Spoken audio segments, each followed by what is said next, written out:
Enterprising Engines Part 1. Tenders for Henry. "I'm not happy," complained Gordon. "Your firebox is out of order," said James. "No wonder after all that coal you had yesterday." "Hard work brings good appetite," snapped Gordon. You wouldn't understand." "I know," put in Duck, brightly. "It's boiler ache. I warned you about that standpipe on the other railway, but you drank gallons." "It's not boiler ache," protested Gordon. "Of course it is," said Henry. That water's bad. It furs up your tubes. Your boiler must be full of sludge. Have a good washout. Then you'll feel a different engine." "Don't be vulgar," said Gordon, huffily. Gordon backed down on his train, hissing mournfully.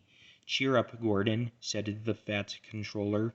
"I can't, sir. The others say I've got boiler ache, but I haven't, sir. I keep thinking about the dreadful state of the world, sir. Is it true, sir, what the Diesels say?" "What do they say?" "They boast that they've abolished steam, sir."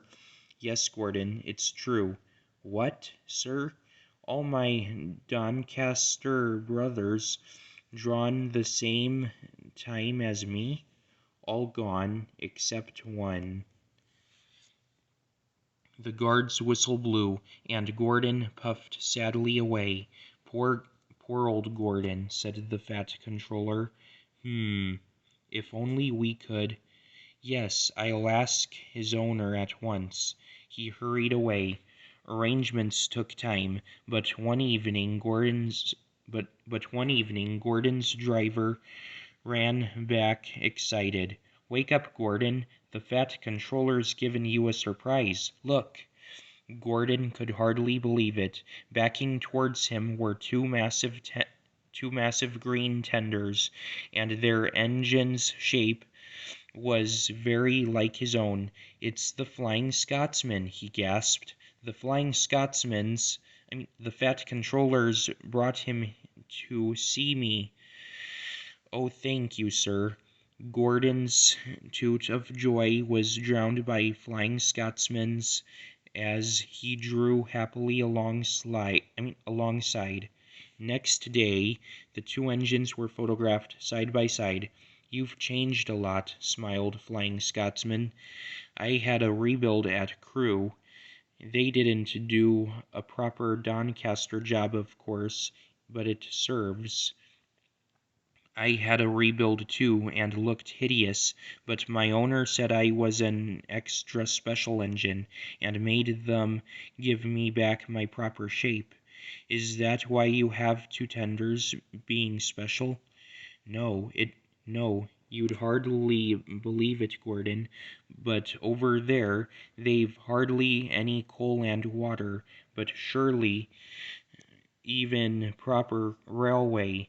Exactly. You are lucky, Gordon, to have a controller who knows how to run railways." Everyone got on well with Flying Scotsman, except Henry. Henry was jealous.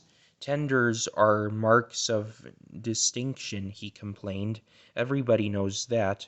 Why's he got two?" "He's famous," explained Duck and Donald.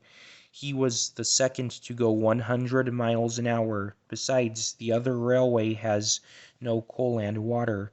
"Pooh!" sniffed Henry. "I can't believe that. I never boast," he continued, "but I always work hard enough for two. I deserve another tender for that." Duck whispered something to Donald. "Henry," asked Duck innocently, "would you like my tenders?" "Yours?" exclaimed Duck. "Why, what have you got to do with tenders?" "All right," said Duck. "The deal's off. Would you like them, Donald?" "I wouldn't deprive ye of the honour." It is a great honour," said Duck thoughtfully, but I'm only a tank engine, so I don't really understand tenders. Perhaps James might. I'm sorry I was rude, said Henry hastily. How many tenders have you, and when could I have them? 6, and you can have them this evening. 6 lovely tenders, chortled Henry. What a splendid sight I'll be. That'll show the others the sort of engine I am. Henry was excited. Do you think it'll be all right? He asked for the upteenth time. Of course, said Duck. Just go where I told you, and they'll all be ready. Meanwhile, word had gone round, and the others waited where they could get a good view.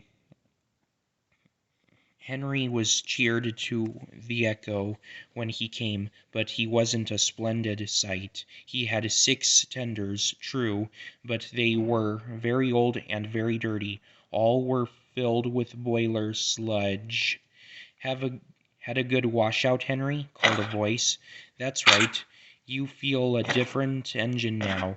Henry was not sure, but he thought the voice was Gordon's.